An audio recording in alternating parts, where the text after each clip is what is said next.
Surfacturation de 30% de la consommation d'eau du mois de mai par la Régie des eaux. En tout cas, les consommateurs quinois crient leur ras-le-bol. Les abonnés pensent qu'ils n'ont pas bénéficié de la mesure de gratuité accordée par le président de la République dans le cadre de la pandémie de coronavirus. Alors que le monde célébrait la journée de la pêche le 24 juin dernier, c'est ces mêmes jours que le premier poisson élevé en cage sur le lac Kivu à Bukavu ont été récoltés, en hommage d'un projet financé par les fonds de promotion de l'industrie FPI. Un projet qui rentre dans le cadre du programme d'urgence de 100 jours du président de la République, Félix Antoine Tshisekedi Tshilombo. 30 juin 1998, 30 juin 2020, il y a 22 ans jour pour jour depuis que le Front congolais, la devise nationale a été lancée. Attribut de la souveraineté nationale, mon amour, c'est toute une histoire. Quelles sont alors les raisons qui ont milité à la mise en place de cette importante réforme monétaire? Jean-Claude Massangou Moulongo, gouverneur honoraire de la Banque centrale du Congo, nous en dira plus dans cette émission Fiscalité Développement, dans une présentation de Didi Baba Monomolo Pepe.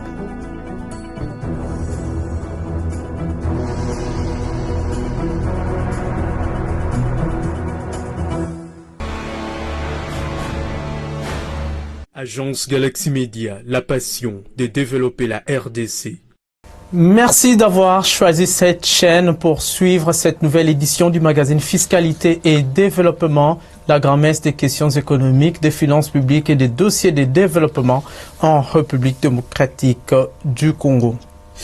C'est une observation générale faite par les habitants de la ville de Kinshasa au sujet des dernières factures du mois de mai déposées par la Régie de distribution d'eau, Régie des eaux auprès de ses abonnés. Ces derniers constatent une augmentation sensible de frais de consommation d'eau au mois de mai et estiment qu'il y a surfacturation au moment où la population est confrontée aux méfaits socio-économiques dus à la pandémie de Covid-19. Certains ménages pointent du doigt les responsables de la Régie des eaux en les accusant de vouloir récupérer d'une manière ou d'une autre les 2 mois de gratuité accordés par le chef de l'État, Félix Antoine Tshisekedi Tshilombo, en mois de mars. Nos reporters sont descendus sur le terrain pour s'enquérir de la situation. Suivez ces reportages de Jocelyn Babalomba et Céline Bumba Angelani.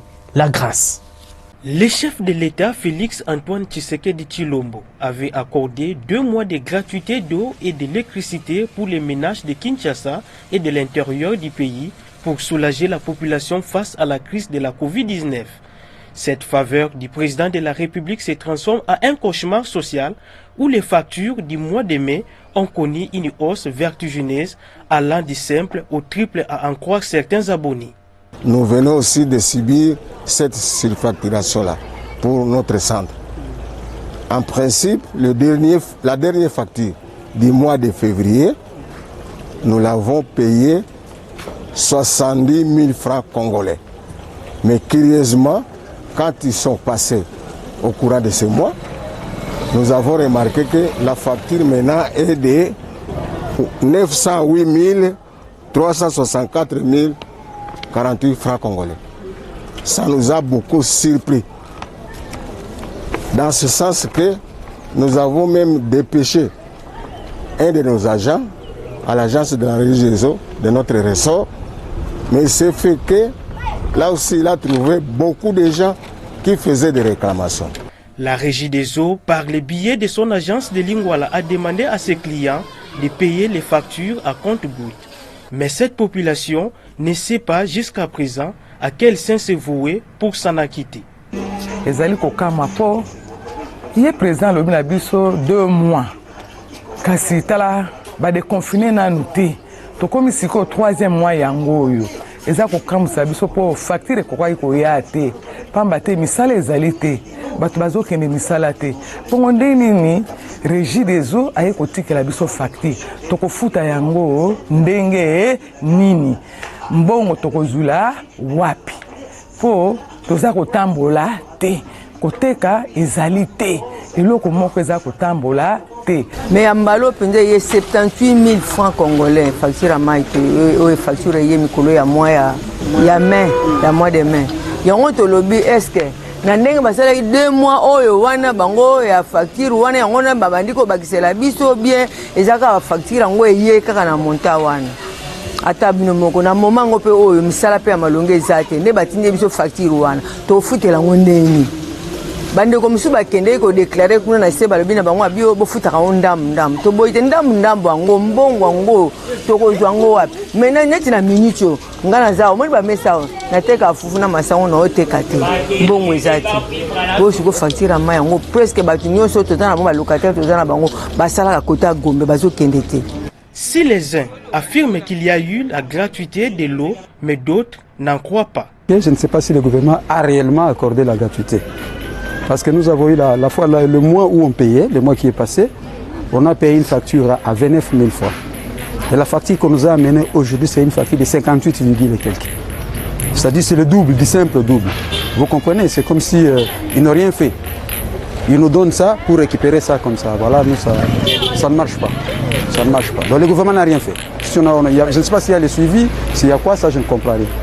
Alors, est-ce que vous êtes allé réclamer à la régie des eaux par rapport à la surfacturation? Nous réclamons souvent. Et quand vous y allez, vous n'avez pas de réponse. Hein? Ils vous disent souvent, ils viendront voir, on va voir tout ça, on passera, mais on ne passe pas. Et dès que vous déclarez le mois qui vient, c'est toujours la même chose. On ne vous a pas donné une modalité de paiement comme on a fait dans d'autres parcelles? Ça, je ne sais pas, mais moi, je suis allé payer. Il s'y est de signaler qu'outre cette commune de Lingwala, plusieurs quartiers et communes à travers la ville-province de Kinshasa sont frappés par cette hausse des factures de la régie des eaux.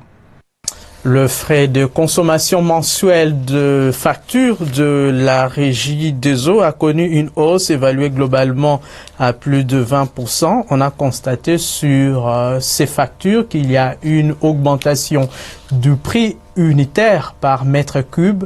À titre illustratif, pour les maisons commerciales dans la commune de la Gombe au quartier Gare Centrale, le prix unitaire est passé de 2773,9 francs congolais le mètre cube en janvier à 2993,2 francs congolais le mètre cube en mai 2020. Les raisons de cette hausse n'ont pas été élucidées, pendant que la population est en train de vivre une crise socio-économique inédite aggravée par la pandémie de Covid-19. Visiblement, les 2 mois de gratuité n'auront servi à rien si la régie des eaux devait majorer sensiblement le frais de consommation mensuelle de ses clients, ce qui est le cas. L'installation de la commission de lutte contre la fraude minière en avril 2020 a commencé à donner des résultats. En effet, des dépôts frauduleux de minerais viennent d'être démantelés à Bukavu dans la province du Sud Kivu, dont l'un contient 4 tonnes de coltan dissimulées dans une citerne. Les explications de notre correspondant permanent à Bukavu, Bertin Iliochine. Des multitudes de dépôts frauduleux de minerais pullulent en province du Sud Kivu. Décelés d'entreposage, 4 ont été démantelés depuis l'installation officielle au Sud Kivu en avril 2020 de la Commission de lutte contre la fraude minière. Le dernier lot de minerais découverts est une cargaison du coltan interceptée dans les installations d'un exportateur minier légalement reconnu en République démocratique du Congo. Et aujourd'hui, nous avons une grande prise qui a été réalisée par cette commission. Je pense au coordonnateur, qui est le directeur de la CSC, et tous les responsables impliqués, c'est-à-dire les responsables des différents services qui luttent contre la fraude. Nous avons donc découvert depuis hier qu'il y a un opérateur économique ici, en l'occurrence M. Pepecha, qui a organisé une fraude du coltan. Après les enquêtes et les recherches des équipes de la lutte contre la fraude, on a donc appréhendé, vous avez vu les images avec nous, 4 tonnes. 4 tonnes du coltan qui étaient disséminées dans une citerne. Et vous savez que nous avons dit que nous devons absolument lutter contre la fraude minière qui fait perdre des millions de dollars à notre pays et à notre province du Sud Kivu. Et aujourd'hui, c'est une prise. Je tenais à féliciter la commission, mais aussi et surtout à dire que les responsables de cet acte répréhensible devra répondre devant la justice. Je crois que le parquet est déjà saisi, donc la justice est saisie. ces minerais vont être saisis puisqu'ils n'ont pas suivi la voie normale. Et quand vous ne suivez pas la voie normale, vous voulez voler l'État, il y aura des conséquences. Et nous voulons qu'ils soient punis, qu'ils soient châtiés sévèrement conformément à la loi. Et nous voulons aujourd'hui dire à tous les opérateurs égarés qui s'évertissent de continuer à faire la fraude. L'État est révolu et nous allons tout mettre pour les traquer. Et pour encourager ceux-là qui sont dans la bonne voie de continuer à faire leurs activités d'une façon régulière, de façon qu'ils gagnent de l'argent, mais que aussi l'État puisse avoir les moyens. Ce sont ces moyens qui vont nous permettre de continuer à faire les routes, ces moyens qui vont nous permettre à répondre aux problèmes de l'éducation, ces moyens vont nous permettre à impulser notre économie. Pour l'effectivité de la lutte en République démocratique du Congo, malgré des instruments juridiques à la disposition de la Commission, l'État congolais doit rassurer l'avenir professionnel de la majorité des agents investis dans la lutte, des agents du ministère de l'Intérieur et des mines sans numéro matricule. L'État doit également assainir des services pléthoriques à la douane. Et puis, à l'occasion de la Journée mondiale de la pêche, célébrée le 24 juin de chaque année, le gouvernement provincial du Sud Kivu a procédé à la récolte de premiers poissons élevés dans les cages flottants sur le lac Kivu à Bukavu. Ce projet qui s'inscrit dans le cadre du programme d'urgence de 100 jours du président de la République, Félix-Antoine Tshisekedi Tshilombo, est financé par le Fonds de promotion de l'industrie FPI. La cérémonie a été présidée par le gouverneur de province, Théo Ngwabidje, avec la participation du président de l'Assemblée provinciale. Les détails dans ce reportage de nos confrères de la RTNC Bukavu. Lancement ce mercredi 24 juin à Bukavu des activités de récolte et de commercialisation des poissons issus du projet pilote pour la promotion de l'élevage des tilapia en cage PTC au Sud Kivu. Un projet du gouvernement congolais financé par le Fonds de promotion de l'industrie FPI dans le cadre du programme de 100 jours du chef de l'État de la RDC. Au cours de cette cérémonie, il a été précisé que 40 tonnes de poissons tilapia sont disponibles dans les 10 cages installées dans la baie de Onga entre Murumba et Nguba. Un stock de 2 semaines car la ville de Bukavu consomme 20 tonnes par semaine. Kivu. Avec ces projets, la province du Sud Kivu va mettre fin à l'importation du tilapia les jours à venir. Le directeur régional du Fonds de promotion de l'industrie pour le Nord et le Sud Kivu, Honoré Kabunda, a dit que le coût d'un kilo de poisson produit localement est plus cher que celui du poisson importé et qu'avec l'implantation prochaine des équipements de production d'intrants au niveau de Kalambo dans le territoire de Kabaré, le prix sera sensiblement revu à la baisse. Hier, le prix était à 4,5, mais aujourd'hui nous sommes à 4. Je crois demain nous serons à 3. Le gouverneur du Sud Kivu, Théo Ngwabidje Kassi, a dit sa satisfaction quant à ce projet d'élevage du tilapia en cage. C'est sur ces mots de remerciements et de satisfaction que j'inaugure cette activité de la pêche du poisson en cage flottante à Onga avec l'espoir de lancer prochainement la même activité dans d'autres territoires. La cérémonie a eu lieu ce 24 juin à l'occasion de la commémoration de la journée nationale du poisson, en présence du président de l'Assemblée provinciale du Sud Kivu, Zachary Lwamira, en présence également de représentants de l'ITEA et de la chef d'antenne du FPI dans la province du Sud Kivu. Un message de vœux émanant du Fonds de promotion de l'industrie FPI à l'occasion de la commémoration du 60e anniversaire de l'indépendance de la République démocratique du Congo. En ce jour historique et mémorable qui consacre le 60e anniversaire de l'accession de notre pays, la République démocratique du Congo à la souveraineté nationale et internationale, les conseils d'administration, la direction générale et l'ensemble du personnel du Fonds de promotion de l'industrie FPI présentent leurs vœux de paix, de concorde et de prospérité à son Excellence, Monsieur le Président de la République, chef de l'État Félix-Antoine Tshisekedi Tshilombo, aux honorables députés et sénateurs, à Monsieur le Premier ministre et aux membres du gouvernement, ainsi qu'à l'ensemble de la population congolaise. En ces temps d'incertitude provoqués par la pandémie du coronavirus, qui ne permet pas à nos concitoyens de célébrer avec faste, ni de rendre hommage à nos pères de l'indépendance qui ont espéré ensemble avec nous pour bâtir un pays fort et prospère, nous sommes plus que convaincus de venir à bout de cette pandémie aux effets pervers, mais qui nous appelle tous à une grande solidarité et à des gestes de compassion des uns envers les autres. Les fonds de promotion de l'industrie FPI, instrument par excellence du gouvernement de la République en matière de financement industriel, réitère son engagement à contribuer davantage à la relance économique nationale par l'édification d'un tissu industriel intégré et diversifié grâce au financement des projets de PMI congolaises. Que vive la République démocratique du Congo et bonne fête de l'indépendance. Communiqué signé Patrice Kitebi Kibonvoul, directeur général, Isidore Kabwe Mweulongo, président du conseil d'administration. Si vous êtes industriel exerçant en République démocratique du Congo, rassurez-vous que vous êtes assujetti au paiement de la taxe de promotion de l'industrie locale TPIL pour les ventes de vos produits sur le marché local. Dans ce cas, collectez et reversez mensuellement la taxe de promotion de l'industrie locale au taux de 2% du prix du revient industriel. C'est contribuer à la pérennisation du cycle de financement des projets industriels en RD Congo. Tenez, la taxe de promotion de l'industrie locale est une parafiscalité préaffectée au financement des projets industriels. Ceci est un message du Fonds de promotion de l'industrie. FPI, votre partenaire privilégié pour la réussite de vos projets. Freebox Initiative ONG a remis ce samedi 27 juin 2020 un lot important de vivres non-vivres aux prisonnières de la prison centrale de Makala.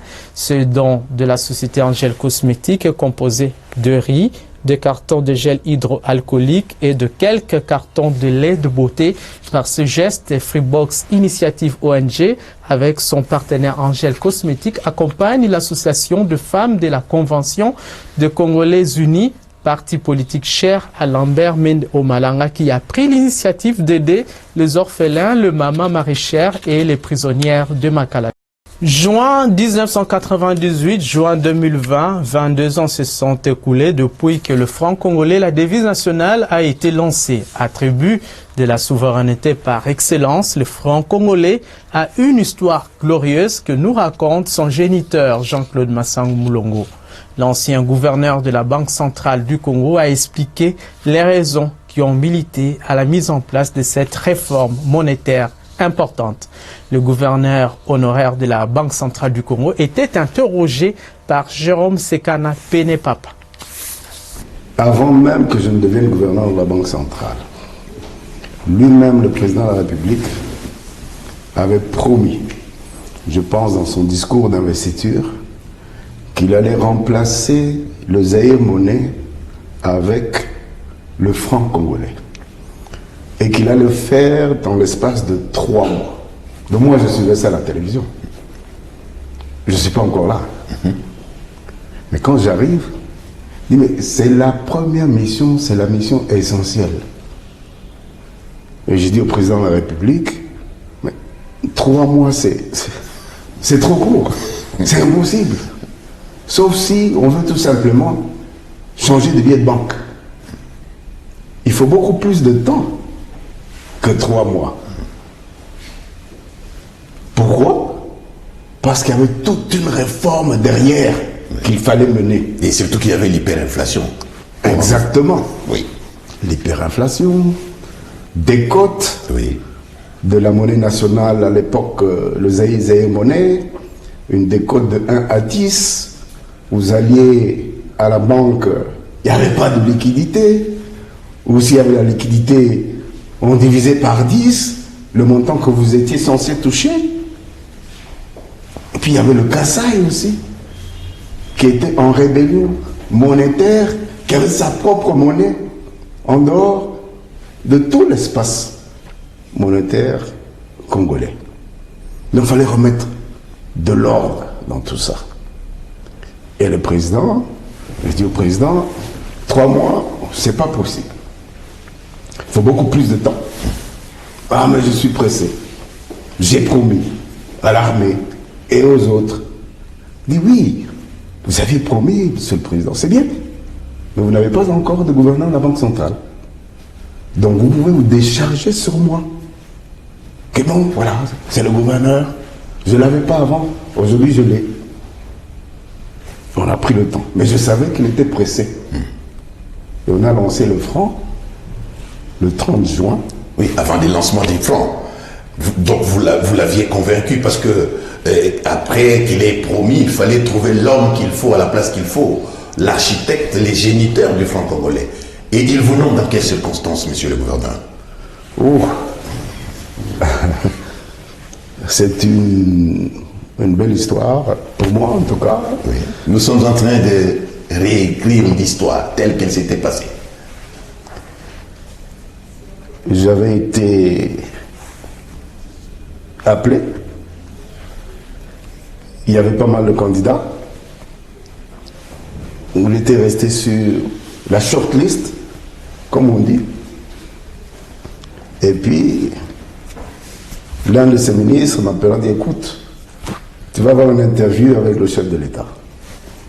Prépare-toi. Ça ne sera pas facile.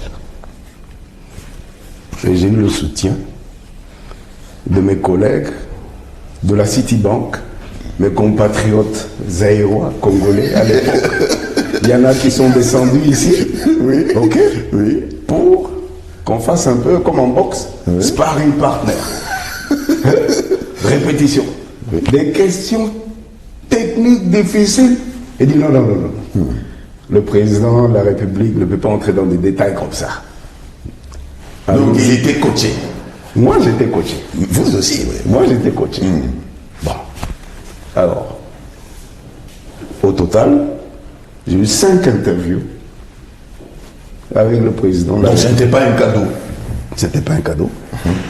Au bout de 5 interviews, l'interview s'était déroulée en français, s'était déroulée en anglais. À l'époque, on ne savait pas si est-ce qu'on allait devenir anglophone ou rester francophone. Mais parce que vous travaillez en anglais quand même aux États-Unis, quand vous travaillez chez Citibank. Tout à fait. Oui. Donc, et là, avec le coaching de mes collègues que j'ai eu, bon, la Banque centrale, comment est-ce qu'elle fonctionne, qu'est-ce qu'il faut pour la Banque centrale, pour que ça marche et tout ça. Bref, au bout de 5 interviews, un certain 8 août 1997, l'ordonnance tombe. Il m'appellera, quand tu viens, je signe devant toi. Ah bon, vous avez eu ces privilèges-là? Tout à fait. Oh là là. Voilà. C'est là où il vous a donné l'onction, alors vraiment toute la bénédiction. Signer votre ordonnance devant vous-même, ça n'arrive pas tous les jours, ça. Non. Ça ne court pas les rues. Non. Alors, en ce moment-là, lorsque le chef de l'État signe votre ordonnance, vous vous sentez comment dans votre peau? Vous avez la chair des poules, hein? Ben vous êtes tout heureux, c'est un poste auquel je n'avais jamais rêvé. Alors là, je n'ai jamais pensé à devenir gouverneur de la Banque centrale. La situation du marché d'échange sur l'ensemble de la République se présente comme suite. Le taux officiel de la Banque centrale du Congo a indiqué au vendredi 26 juin 2020 un dollar américain à 1893,54 francs congolais, 1 euro à 2139,67 francs congolais et 1 franc CFA à 3,26 francs congolais. Au samedi 27 juin 2020, au parallèle, le taux s'est situé entre 1950 francs le dollar américain dans la majorité des communes de Kinshasa et 1970 francs congolais le dollar au centre-ville de la capitale congolaise. 1900 francs congolais dans plusieurs supermarchés de Kinshasa. À Kalemi, dans le Tanganyika, et à Kimpese, dans le Congo central, le dollar américain se négociait à 1900 francs congolais. À Kikwit, dans la province du Kwilu, les billets verts s'échangeaient à 1920 francs congolais. À Bunia, dans l'Ituri, le dollar se négociait à 1925 francs congolais. Le dollar à Isangi, dans la Chopo, s'échangeait à 1930 francs congolais. 1940 à Mbandaka dans la province de l'Équateur. Enfin, Le pic du taux de change à l'intérieur du pays a été observé ce week-end à Beni, dans la province du Nord Kivu, où $1 américain a valu 1950 francs congolais. La rareté du billet vert dans cette partie du pays est due à la situation épidémiologique que traverse la République démocratique du Congo. La Banque mondiale vient d'octroyer $1 milliard américains à la République démocratique du Congo en raison de 800 millions pour le secteur de l'éducation et 200 millions à celui de la santé. Cet accord de financement a été scellé le 24 juin 2020 entre le ministre des Finances Sele Yalagouli et le directeur des opérations de cette institution de Bretton Woods, Jean-Christophe Carré, dans le cabinet de travail de l'Argenté nationale.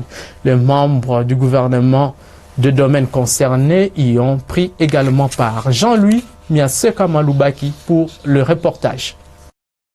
L'accord est historique. Ces deux accords qui portent sur un montant global de $1 milliard américains.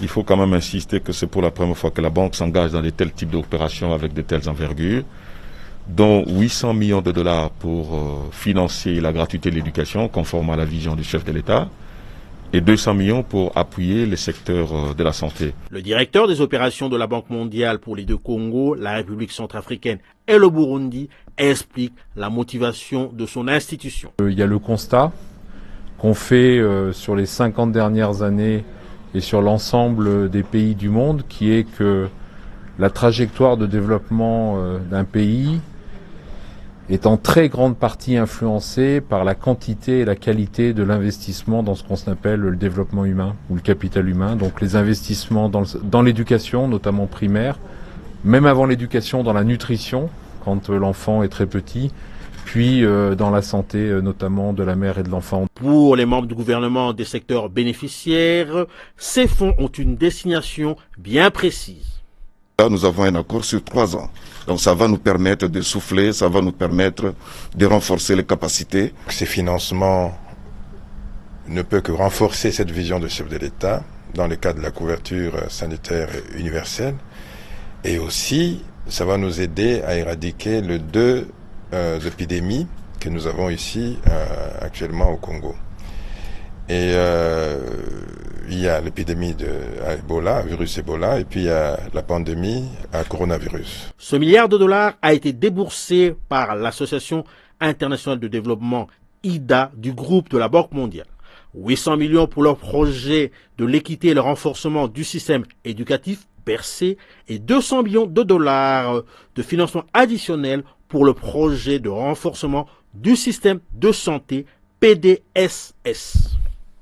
Combien faut-il payer comme amende transactionnelle à l'État par les canaux de la police nationale congolaise en cas d'une ou de plusieurs infractions? La réponse se trouve dans l'arrêté interministériel portant fixation de taux, droits et taxes à percevoir à l'initiative de la police nationale congolaise, en prenant uniquement les amendes transactionnelles pour la police spéciale de roulage, dont les recettes sont ordonnancées et recouvrées par la DGRAD. Les commentaires est signé Patience Vumili Yaboko Letambwe.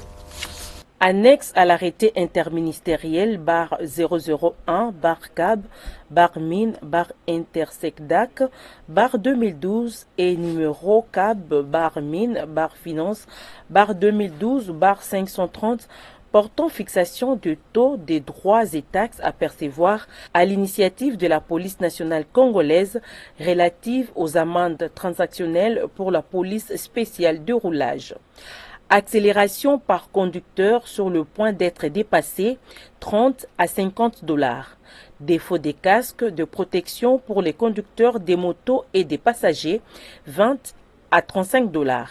Arrêt ou stationnement de nuit ou par visibilité insuffisante sans éclairage, 40 à 60 $.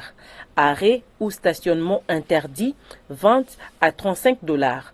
Changement important des directions sans avertissement préalable, sans clignotant, 20 à 35 $.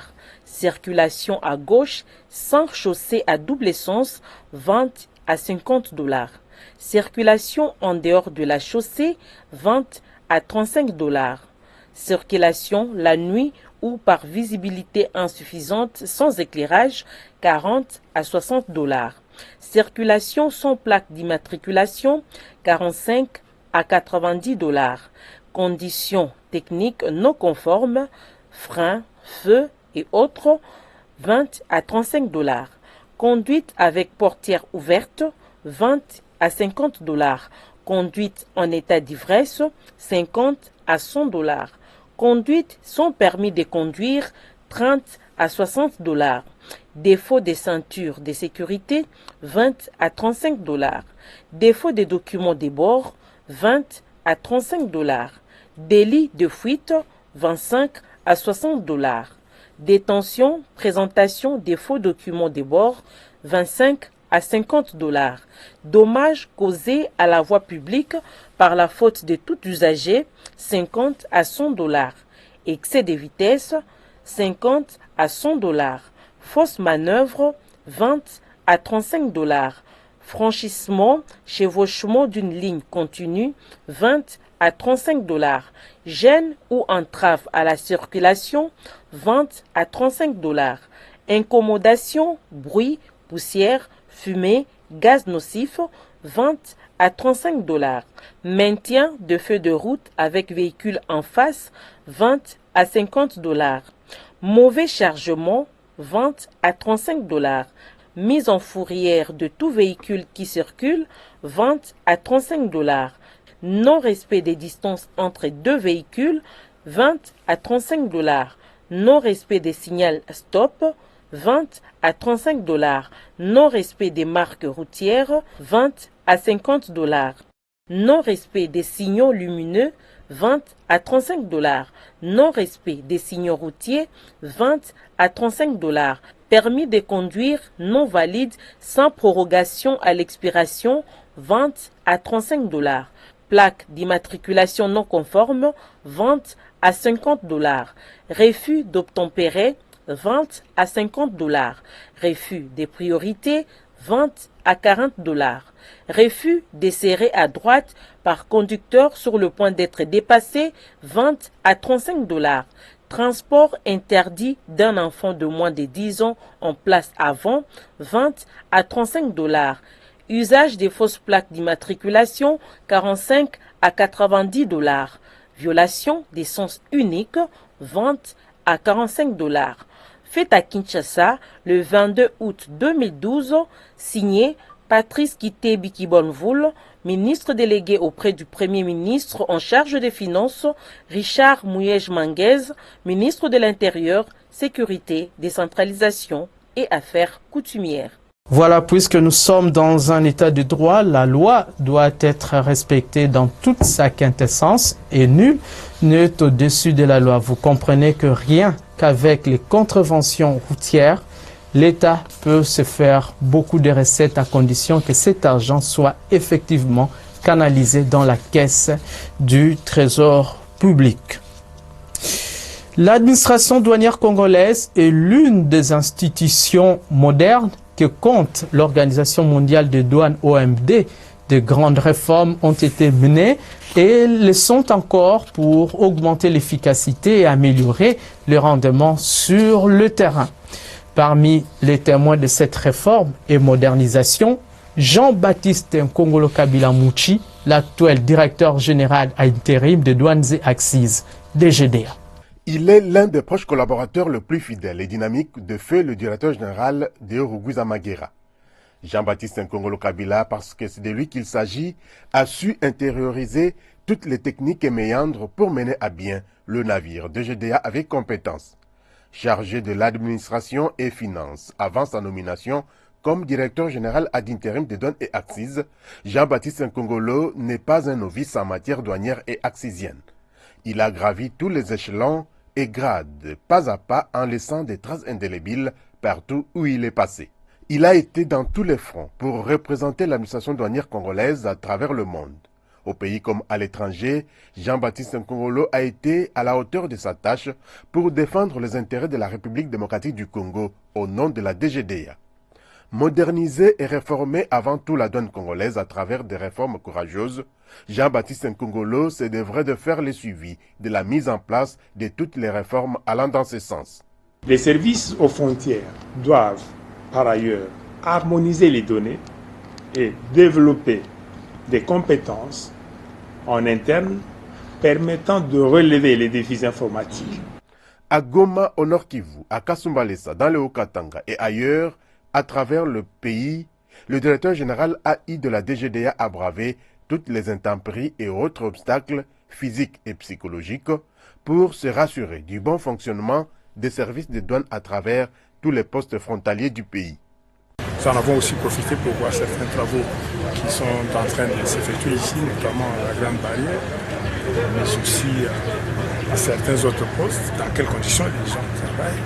Et vous savez aussi, dans le cadre de Doing Business, on parle toujours de la fluidité, des problèmes frontaliers, etc. Il fallait voir comment les agents sont en train de travailler. Même dans son bureau, Jean-Baptiste Nkongolo sait suivre en temps réel toutes les opérations douanières telles qu'elles se déroulent à travers tous les postes douaniers. Nous devons fournir tous les efforts et nous concentrer à la tâche, de façon à faire mieux maintenant, plus qu'hier.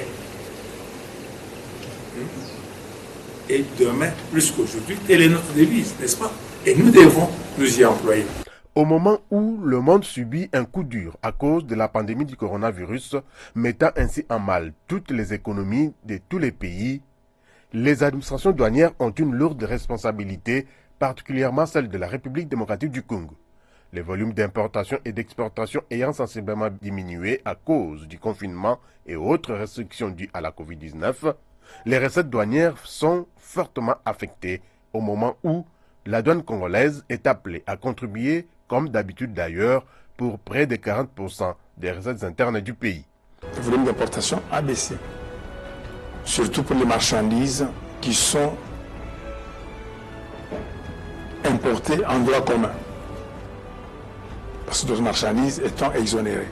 Pour relever ces défis, il vaut mieux donc placer à la tête des régies financières des hommes et des femmes capables de relever ces grands défis comme l'ont fait les collaborateurs directs de Fé de Ruguzamagera, en l'occurrence Jean-Baptiste Nkongolo Kabila, l'actuel directeur général ad intérim, et Simon Urbenzuka Mapengo.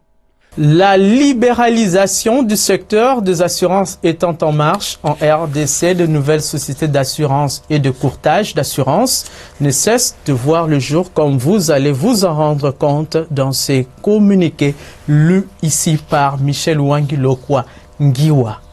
L'autorité de régulation et de contrôle des assurances en RDC, ARCA, annonce l'octroi d'agrément à une société d'assurance et d'autorisation à 4 sociétés de courtage d'assurance et à un courtier d'assurance. Cette décision a été prise conformément aux prescrits du Code des assurances et des règlements de l'ARCA par son conseil d'administration réuni en sa 9e session extraordinaire ce samedi 20 juin 2020, après analyse minutieuse des dossiers des soumissionnaires. Est donc agréé en qualité de société d'assurance opérant dans la branche vie, Afrissure SA. Sont autorisés en qualité de société de courtage d'assurance et de courtier d'assurance, IMOAF Assurance Sarlu, SCA Inter A Santé SARL, International Insurance SA, Southwest Consulting SARL, M. Louis Campema Lubala, propriétaire des établissements Mongoma. Ceci porte à 21 le nombre d'opérateurs d'assurance sur le marché de la RDC, dont 9 sociétés d'assurance, dont 2 dans la branche vie, 11 sociétés de courtage d'assurance, un courtier d'assurance. L'ARCA rappelle que conformément à l'article 286 du Code des assurances, il est formellement interdit de souscrire une assurance directe à l'étranger pour un risque concernant une personne, un bien ou une responsabilité située sur le territoire national ou auprès d'une entreprise non agréée par l'ARCA pour réaliser des opérations d'assurance en République démocratique du Congo. Pour assainir de façon optimale le secteur financier congolais en matière de légalité de l'origine de flux financiers et de la nature des transactions financières, l'autorité de régulation et de contrôle des assurances ARCA conclu des accords avec les services œuvrant dans ce secteur. Par ailleurs, l'ARCA entend poursuivre cet élan avec d'autres structures dans d'autres secteurs pour renforcer la transparence des transactions financières et faciliter la coopération internationale pour une solidité du secteur des assurances. Je vous propose de suivre le directeur général de l'ARCA, Alain Kaninda, au micro de Ruben Mayoni. Ntiaki Yunga. Cette démarche permet à l'ARCA, en tant qu'institution technique, à la disposition de l'État pour contrôler un pan du secteur financier, le secteur des assurances, à faire un travail de manière efficace. Le contrôle que nous menons pour effectuer la lutte contre le blanchiment des capitaux et également la lutte contre le financement du terrorisme donne à l'État congolais une capacité beaucoup plus importante de sécuriser ces matières qui sont des matières aujourd'hui sensibles sur le plan international. Un pays peut être pénalisé, ces responsables peuvent être pénalisés sur le plan international si nous avons la faiblesse dans ce secteur de lutte contre le blanchiment. Alors nous, en tant qu'ARCA, avec les responsabilités qui sont les nôtres, nous nous dotons d'une capacité supplémentaire pour effectuer ce travail de manière efficace. Nous allons continuer à déployer toutes les collaborations qui sont importantes. Aujourd'hui, nous avons commencé avec le secteur financier, nous l'avons fait avec la Banque centrale, nous venons de le faire avec la CNRF, nous allons continuer à le faire avec les autres institutions qui ont les compétences de contrôle dans leur domaine. Je prends le cas de la DGDA et puis d'autres institutions de l'État qui nous permettront, nous, de pouvoir travailler et être sûr que les opérateurs qui fonctionnent dans notre secteur sont des opérateurs qui sont contrôlés de manière efficace. Jetons à présent un regard sur les tendances de prix de quelques denrées alimentaires de grande consommation sur les principaux marchés de Kinshasa au samedi 27 juin 2020 dans cet élément préparé par Philo Unkanye Bapeke. Les prix de certains produits de grande consommation observent une hausse permanente pendant que d'autres sont stables. Pour les poissons chinchard, par exemple, les prix d'un carton de 20 plus 30 kg qui coûtait 127 000 francs congolais il y a peu revient présentement à 130 000 francs congolais, soit 3 000 francs congolais de hausse. Nous sommes au marché de la Liberté, dans la commune de Massina. Même constat fait au marché Zikida, dans la commune de Kinshasa, où ce même produit est passé de 127 000 francs congolais à 128 800 francs congolais. 132 000 francs congolais, c'est le prix d'un carton de poisson chinchard. Au marché Gambila, enfin au marché Selembao, situé dans la commune de Bumbu, on peut l'obtenir à 129 500 francs congolais. Cette hausse des prix des poissons chinchard est consécutive à la dépréciation du franc congolais face au dollar américain. Légère hausse des prix des maniocs sur les marchés. Un sac de foufou en provenance des provinces du Koulou et du Congo central qui coûtait 80 000 francs congolais se vend actuellement à 85 000 francs congolais au marché de la Liberté. Au marché Zikida, il se négocie à 95 000 francs congolais. Au marché Gambela, un sac de foufou est passé de 87 000 francs congolais à 90 000 francs congolais, soit 3 000 francs congolais de plus par rapport à la semaine dernière. Et enfin, au marché Selembao, on peut l'avoir à 80 000 francs congolais. Hausse également des prix du riz sur les marchés. Le prix d'un sac de 50 kg est passé de 77 900 francs congolais à 78 400 francs congolais au marché de la Liberté. 78 600 francs congolais, c'est le prix d'un sac du riz de 50 kg au marché Zikida. Au marché Gambela, dans la commune de Kassavubu, un sac du riz de 50 kg qui s'est vendu à 78 000 francs congolais coûte présentement 78 500 francs congolais. Au marché Selembao, il coûte 78 300 francs congolais, soit 300 francs congolais de plus d'une semaine à l'autre. Stabilité des prix du sucre sur les marchés de Kinshasa.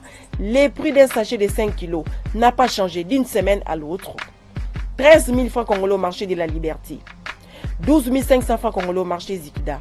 13 200 francs congolais au marché Gambela et 12 000 francs congolais au marché Selembao. Légère baisse des prix des haricots sur les marchés. Un bol appelé Ebundeli est passé de 3 000 francs congolais à 2 800 francs congolais, soit 200 francs congolais de réduction au marché de la Liberté. De 2 800 francs congolais à 2 600 francs congolais au marché Zikida.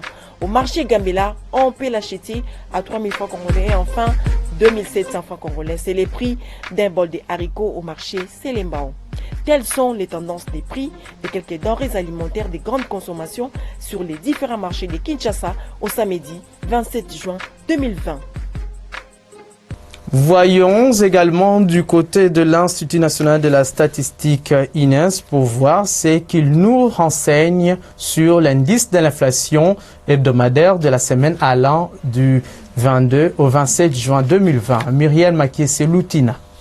L'inflation nationale de la semaine s'est établie à 0,707% contre 0,519% la semaine précédente et à 0,763% contre 0,530% une semaine plus tôt à Kinshasa. En cumul, l'inflation a atteint 8,991% au niveau national et 9,495% à Kinshasa. L'inflation annualisée se situe à 18,790% au niveau national et 19,892% à Kinshasa. En glissement annuel, elle a atteint 11,651% au niveau national et 11,711% à Kinshasa. À fin juin 2020, l'inflation mensuelle est de 2,553% contre 2,999% à fin mai 2020 au niveau national. Par contre, à Kinshasa, elle se situe à 2,583% contre 2,392% à fin mai 2020. L'inflation de la semaine est principalement due à la dépréciation du franc congolais face au dollar américain. À l'exception de l'or, tous les cours de principales matières premières sur le marché international au deuxième fixing du samedi 27 juin 2020 sont au rouge, comme vous allez le constater dans cet élément signé Ruben Mayoni. Ntiaki Yunga. Toujours au-dessus de la barre de $40 américains, le baril du pétrole est en baisse de 1,26% à Londres à $40,88 américains. Baisse également du prix du léger américain West Texas Intermediate WTI à New York de 1,95% où le baril s'est vendu à $38,29 américains. Selon le site prixdubaril.com, les prix du pétrole qui étaient en hausse vendredi 26 juin dans l'élan de la séance américaine de la veille, porté par un regain d'optimisme chez les investisseurs sur le retour de la demande d'or noir, sont pourtant plombés par les effets néfastes sur la demande d'une pandémie qui continue de s'étendre. Ajoutez à cela les inquiétudes persistantes concernant l'offre excédentaire. Côté prix des produits miniers, sauf pour le métal jaune, l'or, les clignotants sont au rouge. La tonne du cuivre s'est négociée à $5,880,30 américains, en baisse de 0,25%. Pour la deuxième semaine consécutive, le prix de la tonne du cobalt est en baisse de 1,21% à 28 500 points. L'once d'or, de son côté, a gagné 0,46% de sa valeur, se vendant à $1,772,50 américains. Les prix des produits agricoles sont au rouge. La tonne du maïs a coûté $317 américains, en baisse de 2,24%. Le prix de la tonne du riz est resté en baisse de 2,65% à $13,57 américains et baisse également de 1,51% pour les blés dont la tonne s'est négociée à $474 américains. La tonne du café est en baisse de 1,18% à $97 américains, baisse de 1,26% pour la tonne du cacao qui a valu $2,277 américains et enfin, le coton a perdu 4,97% de sa valeur, la tonne se négociant à $60 américains. Vous avez été nombreux à nous suivre à partir de Luanda en Angola et partout ailleurs. Merci pour votre aimable attention. Veuillez surtout continuer à observer les gestes barrières pour se protéger contre la pandémie de Covid-19. Très bonne suite de programmes sur cette chaîne.